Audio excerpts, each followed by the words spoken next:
Hello everyone and welcome.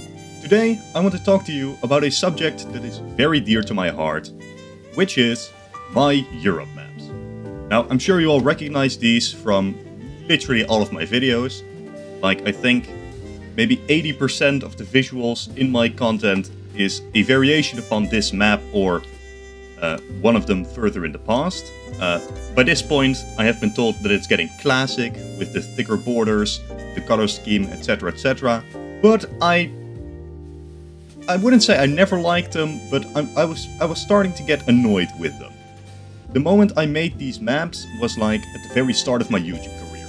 And while I like to think that I'm a new YouTuber only around for like a couple of months, I realized that I've been doing this for almost 2 years at this point. So these maps were really no longer the best that I could do. There were a couple of things that began to annoy me. For example, a lot of these borders are very straight, they're just very blobby, not very detailed, like this is not how that border looks. And it's all fine, it's not a bad map, I love this map, I put a lot of work into it, it was great for the time, but I thought I could do better. Now that realization took me down a road the last couple of weeks, where I've reworked my entire map 3 times, with the final one happening only yesterday. So I thought it might be a good idea to take you through my process, show you guys what I did, what has changed, and hopefully you guys enjoyed this creative process that I went through. And I definitely hope that you agree with me that my maps going forward have become significantly better. So this entire debate started because of map colors. Obviously, it's pretty important to decide what color each nation gets. Like, this doesn't quite work for Germany. If you switch around the colors of France and Russia, like this, it's not the same. Like this doesn't look right. It doesn't work like this. It's quite difficult to choose the correct color for a nation. Now, this debate really began because of Bulgaria. Like, I realized in the Balkan region, Italy is a shade of grey, the Ottomans... Italy is a shade of green, Russia is a shade of green, the Ottomans are a shade of green, and Bulgaria is a shade of green. When you start to have Bulgaria here in the middle, surrounded by Russian puppets, surrounded by Italian puppets, surrounded by Italian influence, the Ottomans, etc, etc, the entire region gets green! And it becomes extremely difficult to tell, like, is Bulgaria now a Russian puppet? Are they unconnected? I don't know. So that is really where this entire journey started. That is where I was like, okay, some things need to change. So we started experimenting on the Discord with different colors. We have changed the Ottomans to a shade of red. Bulgaria gets a way more aggressive green. Eventually I think we settled on like this olivey green, which I really like. So that was the first round of changes. But while I was discussing Bulgaria with the people on the Discord, they also wanted to change various other nations. For example, they were like, okay, maybe France needs to be a different shade of blue. Like this was the old blue, this is the new blue. And Spain too, like this is the old yellow, which is very bright yellow. And now I chose a more gold type of yellow. Do you see the difference? So that was the first step. So we reworked the colors of a variety of nations. I think Italy, France, Spain, Bulgaria, Turkey. I think those were the biggest changes. But then I realized, like, this eastern border. I started mapping around with disputed areas. I was like, hey, Transnistria, I don't recognize it as a nation, and most people don't, most nations don't. But fact is, there are Russian soldiers there, there is a government there. I should somehow show it on a map. So then a debate started, how do I show them on the map? We settled on this red line rather than a black border to differentiate between recognized borders and unrecognized borders. There's still a bit of an ongoing debate on whether I show Kosovo as contested or fully black, because most of Europe does recognize them, so it gets difficult, but that is the path we chose. But obviously that mainly directed me to Eastern Europe, which made me realize, like, look at these borders. borders. This is not how Ukraine and Belarus look.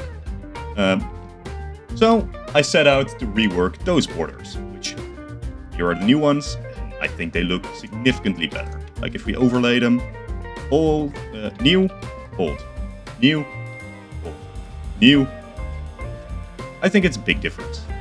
But after reworking those borders in the east, I was like, okay, let's move further west. And I reworked the Baltics, and I reworked Finland, and I reworked Poland, and basically, with every nation you rework, the borders change, and you're like, okay, now that I've changed this border, I need to change this border. And before you knew it, I redrew my entire map, basically. Which I think still made it better than what it was. Like you can see, it's a lot more detailed than the old one. Here you have it in full.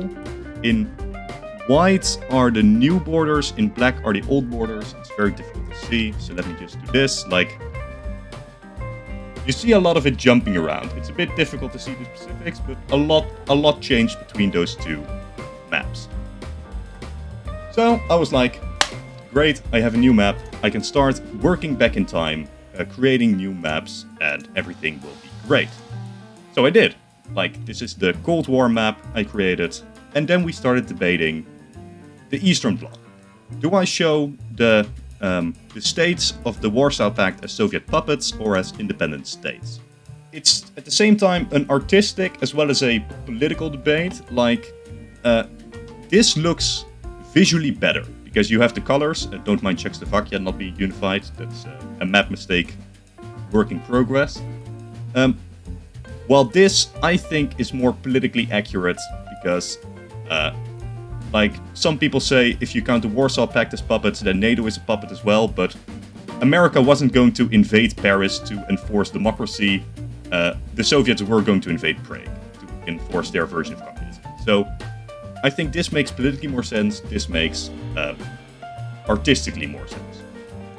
I started working back even further, and we got into a debate. Like, this is the new World War I map. We got into a debate on whether I show Hungary as an autonomous part of Austria-Hungary or as a unified empire. Again, artistically, I think a unified empire looks way better, so that's what we settled on. But in terms of history, this is more accurate. Like, Hungary had a lot of autonomy. They were basically two separate states with the same monarch. This is correct, but this looks better, so this is what we settled on. But then, while working on my 1914 map and trying to go back to, I think I wanted an 1848 map next, I started realizing, like, this new map, it's kind of terrible. The thing that happened between the old map and the new map is that a lot of nations changed shape. And now, while that may seem minor, like, look at Serbia. This is the new version, this was the old version. Like, they got so much thicker. At the same time, Bulgaria, if you look, they got so much smaller. It's insane. So I started to get really annoyed with the new map already, and I was like, okay, if I'm getting annoyed now, then I definitely shouldn't go on with them. And I think the biggest point was Albania. Like, this is new Albania, this was old Albania. Look how big it got. Like, that is not accurate. That's not how big Albania was. And the reason why this happened is because perspective is pretty difficult on a map. Like, keeping everything equally as big as it is in reality, while you were dealing with projections and you're dealing with different nation shapes, and you can't just take... I can't just take a map of Ukraine, put it here and draw lines over it, because their projection will be different. For a small nation, that's usually not an issue if you just twist and turn it around a bit. But for a nation like Ukraine, you need to be specific. So the perspective on my new map was all ruined. So I realized I'm gonna have to do it again. And so I did. Here is the new version of the new map. Like, this is a new map. Some of the things transferred over, but a lot of things were again reworked. For example, Like Denmark. Denmark never sat right with me. Like these coastlines, it's messy. So, changed Denmark. I changed some coastlines. Like look at Finland. This is New Finland. This was Old Finland. So, completely different. Changed all the coastlines. Changed all the islands and stuff. I think literally everything changed here. I think even, yeah, North Africa. I drew an entirely new version of North Africa, as you can see here. Like, everything changed in this map. So now, again, I was satisfied. I was like, okay, I've improved my map. I'm gonna work back in time, and it's gonna be awesome. So, again, I did the Cold War, I did World War II, I did World War I. Then I created a 1815 map. Is it 1815 or 1848? It's 48 because Belgium exists. I created an 1848 map, which, again, this is the new version, and it was a work in progress, so some mistakes exist, like Norway, but it's not too big of an issue. And this is the old one. It's an old 1815, but the principle is the same. Like, look at the German states here, and look at the German states here. Like, that is a big difference. So, safe to say, I was pretty content with my new map. I was like, this is awesome. Then I went further back in time to before the Napoleonic era, and I spent the time to meticulously map out the Holy Roman Empire. Like, this was a ton of effort. Of course, it's not fully correct, but for the most part, this is how the HRE looked in 1792. Like, down to the smallest states, this should be mostly accurate besides perspective changes. And I was like, oh, man, I did it. I have a new map. It's awesome. It's awesome. But, oh yeah, again, for comparison, old version of 1792, new version.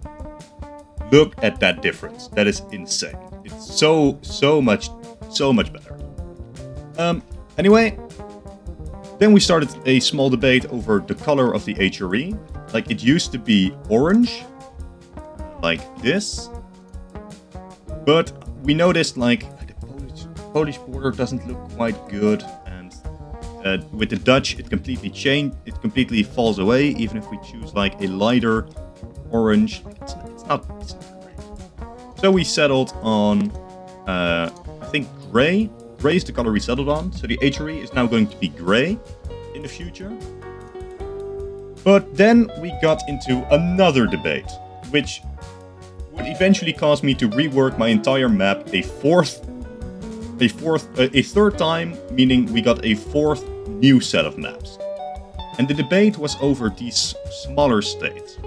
A person in the Discord suggested, like, why don't you make smaller states? Like, my usual brush size is black, and then I do a 9.